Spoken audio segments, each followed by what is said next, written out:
Hello friends, আসসালামু আলাইকুম। কেমন আছো সবাই? নিশ্চয়ই অনেক ভালো। আমিও তোমাদের দোয়ায় আল্লাহর রহমতে ভালোই আছি। তো আজকেও রান্নার কাজ করতে করতে তোমাদের কাছে কিছু শেয়ার করার জন্য আসছি। এখন তো তোমরাই আমার একটা লাইফের পার্ট হয়ে গেছো। আমি এখন দৈনন্দিন কাজ যাই করি তোমাদের সাথে সেটা শেয়ার, আসলে যে কাজই করি সেটা ছোট হোক বড় হোক, তোমাদের সাথে এখন শেয়ার করতে ভালো লাগে। সেটা তোমরা এখন আমার একটা লাইফের অংশ হয়ে গেছো।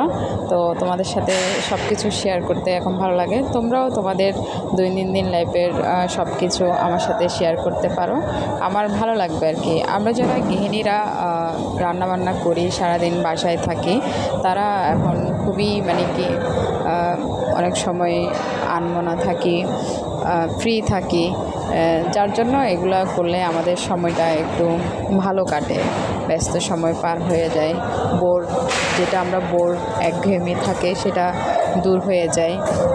সো আমি যেরকম তোমাদের সাথে শেয়ার করতেছি, তোমরাও শেয়ার করতে পারো তোমাদের ভালো থাকা খারাপ থাকা। শেয়ার করলে কি হয়, একটা যে চাপা কষ্ট থাকে সেটা অনেক সময় দূর হয়ে যায়। কাউকে যদি কোনো কথা সেটা বলে ফেলা যায়, তখন দেখবা যে অনেক মনটা হালকা লাগতেছে, সতেজ লাগতেছে, লাইফটা তখন ইজি হয়ে যায়।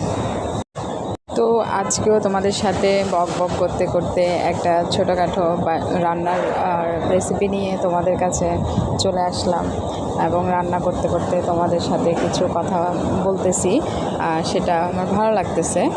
তো আমি খুব সিম্পলভাবেই রান্না করি, খুব আহামরি কিছু অনেক করে রান্না করে। তবে যারা রান্না জানে তারা সহজ হোক কঠিন হোক, সব কিছুই তাদের কাছে সহজ মনে হয়। আর রান্না তো আমাদের গৃহিণীদের একটা আর্ট, তো সেখানে রান্নাটা আমাদের কাছে কোনো কঠিন ব্যাপার না।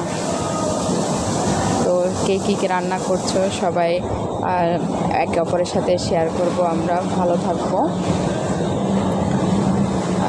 এতে আমাদের মনটাও ভালো থাকবে, ফ্রেশ থাকবে, সময়ও কাটবে। তো সবাই আজকের মতো ভালো থাকো। আল্লাহ হাফেজ।